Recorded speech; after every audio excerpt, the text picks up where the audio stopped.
শুভ সকাল, সবার প্রতি ভালোবাসা এবং শুভেচ্ছা জানিয়ে আজকের ভিডিও শুরু করলাম। আসসালামু আলাইকুম। কেমন আছেন সবাই? আশা করি অনেক ভালো আছেন। আলহামদুলিল্লাহ, আমিও বেশ ভালো আছি। কাছে এবং দূরে, দেশ এবং দেশের বাহিরে যে যেখান থেকে বসে আমার ভিডিও দেখা শুরু করেছেন সবাইকে অসংখ্য অসংখ্য ধন্যবাদ জানাই। আজকে সকাল সকাল নাস্তা করে চলে এলাম আমার এই ছোট্ট সবজি বাগানে। আজকে এখান থেকে কিছু লাল শাক নিয়ে যাব, আর অনেকগুলো লাল শাক উঠে গেছে, আর সেজন্য কিছু অল্প অল্প করে তুলে ফেলবো, যেগুলো বড় হয়ে গেছে সেগুলা। আর এমনিতে রোদ উঠে গেছে, আর রোদ উঠে গেলে আসতে মন চায় না। আর এখন তো তেমন শীতও পড়ে নাই, এখনও গরম পড়তেছে। তো জানি না কখন শীতকাল আসবে। শীতকাল আস্তে আস্তে হয়তো গরমকাল আবার চলে আসবে। মাশাআল্লাহ, আলহামদুলিল্লাহ, আমার শাকগুলা দেখতে খুবই সুন্দর হয়েছে। আর নিজের হাতের শাক খেতে তো অবশ্যই ভালো লাগে, তাই না? তো এখান থেকে আমি অনেকগুলা শাক তুলে নিয়েছি রান্না করার জন্য। আর আমার প্রাণপ্রিয় আপু এবং ভাইয়াদের কাছ থেকে, আমার সাধারণ দর্শকদের কাছ থেকে একটা লাইক চেয়ে নিচ্ছি। প্লিজ আমার ভিডিও শুরুতে একটা লাইক দিয়ে দিবেন। আর আমার লাইক একদম কম আসে, কমেন্টে চেয়ে লাইকটা একদম কম আসে। প্লিজ শুরুতে একটা লাইক দিয়ে আমার পুরো ভিডিওটা দেখে নেবেন। আর আমার ভিডিওতে যদি আপনাদের কোনো অংশ ভালো লেগে থাকে, একটা সাবস্ক্রাইব করে আমার পাশে থেকে যেতে পারেন। আর এদিকে আমি অনেকগুলো শাক তুলে ফেললাম, আর শাকগুলো একদম কচি নরম, খেতে হয়তো অনেক ভালো লাগবে। এদিকেও কিছু অল্প করে শাকের বীজ রোপণ করেছিলাম, এখানে অল্প করে উঠেছে। মাশাআল্লাহ, এগুলো অনেক বড় হয়ে গেছে। যতটুকু উঠেছে আলহামদুলিল্লাহ, আল্লাহর কাছে শুকরিয়া জানাই। আলহামদুলিল্লাহ, মাশাআল্লাহ, দেখেন আমার সবজি বাগান থেকে কতগুলো শাক নিয়ে আসছি। মাশাআল্লাহ, দেখতে কিন্তু খুবই সুন্দর হয়েছে শাকগুলো। আমার কাছে বেশ ভালো লাগতেছে। নিজের হাতে লাগানো শাক খেতে তো অবশ্যই ভালো লাগবে, তাই না? শাকগুলো একদম কচি, রান্না করলে অল্প হয়ে যাবে। আর এদিকে কিছু মাছ নিয়ে আসছে বাজার থেকে, আর মাছগুলা সবগুলা কেটে পরিষ্কার করে ফ্রিজে রেখে দিব। আমি রান্না বান্না শেষ করে তারপরে মাছগুলা কেটে পরিষ্কার করে নেব। এখন কাটতে গেলে অনেক দেরি হয়ে যাবে রান্না করতে। আর এখন আমি টেকচাঁদা মাছগুলা রান্না করব শুধু, আরগুলা মাছ রেখে দিব। আর এগুলো হচ্ছে ছোট মাছ, পাঁচমিশালি মাছ। এই মাছটা আমার খুবই ভালো লাগে, আমি প্রায় এই মাছগুলো খেয়ে থাকি। আমার কাছে ছোট মাছ খুবই ভালো লাগে, কাটতে একটু কষ্ট হলেও তারপরেও ভালো লাগে।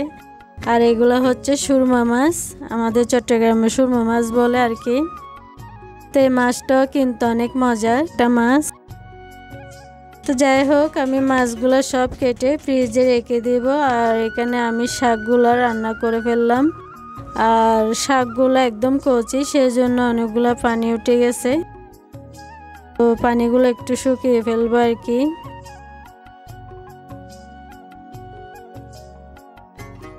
আর এদিকে আমি মাছগুলা বসিয়ে দিলাম অফ ক্যামেরায়। মশলা কষিয়ে মাছগুলা দিয়ে এখন একটু পানি দিয়ে দিলাম, একটু ভালো করে কষিয়ে নেব। আর এই মাছগুলো আমার বাচ্চারাও খেয়েছে, কারণ ওরা অনেক সময় মাছ খেতে চায় না কাটার ভয়ে। তা আমি যদি মাছ বেচে দিই তারপরে খাই ওরা। আর টেকচাঁদা মাছও তো তেমন খাটা নেই, তো সেজন্য ওরা খেয়েছে। একটা টমেটো কুচি করে দিয়ে দিলাম, আর ধনিয়া পাতা দিয়ে নামিয়ে ফেলবো। এখানে আমার দেশি মুরগিগুলোর জন্য কিছু খাবার নিয়ে আসলাম। আর আজকে আপনাদের সাথে শেয়ার করব আমার দেশি মুরগিগুলোকে আমি কি কি খাবার দিচ্ছি কম খরচে।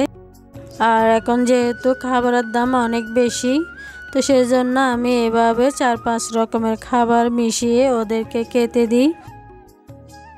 এটা হচ্ছে চিড়ার কুড়ো, আমি একদম বস্তাটা নিয়ে আসি, এটার দাম অনেক কম, 20 টাকা কেজি। তো এটার সাথে আমি সবগুলা খাবার মিশিয়ে তারপর ওদেরকে খেতে দিই আর কি।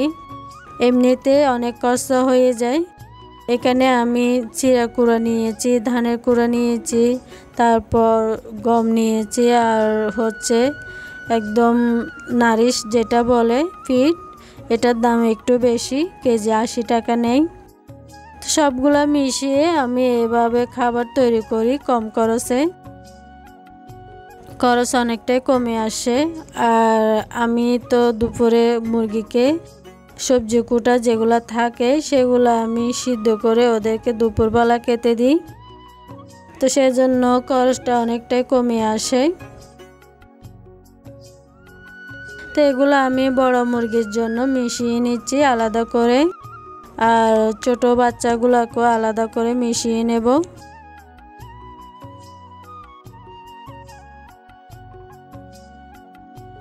আর ছোট মুরগিগুলোর জন্য আমি এখানে মিশিয়ে নেব, কারণ ওদেরকে একটু বেশি করে আমি নারিশটা দিয়েছি, কারণ এরকম মিশিয়ে খাবার দিলে ওরা অনেকটাই তাড়াতাড়ি বড় হয়ে যায়, খরচটা একটু কমিয়ে আসে। তো এখানে হচ্ছে আমার ছোট মুরগিগুলোর জন্য যেগুলা বাচ্চা সেগুলোর জন্য মিশিয়ে নিয়েছি আলাদা করে। তাই আর কি, আমার দেশি মুরগিগুলোকে আমি এভাবে খাবার তৈরি করে ওদেরকে খেতে দিই আর কি, কষ্টটা অনেকটাই কমে আসে এভাবে খাবার তৈরি করে নিলে। আমার সবজি বাগানে একটা ভূতের আগমন হয়েছে, এটা দেখে হয়তো অনেকে চিনেছেন। এটা হচ্ছে কাকতাড়ুয়া। তো এটা আমি সবজি বাগানে দেওয়ার জন্য বানিয়েছি, আর এটা দিলে নাকি পাখি চলে যায় সেজন্য। আর আমার ছোট ছেলে এটাকে নিয়ে অনেক মজা করতেছে। আর আমি তেমন বানাতে জানি না, যতটুকু পেরেছি চেষ্টা করেছি আর কি।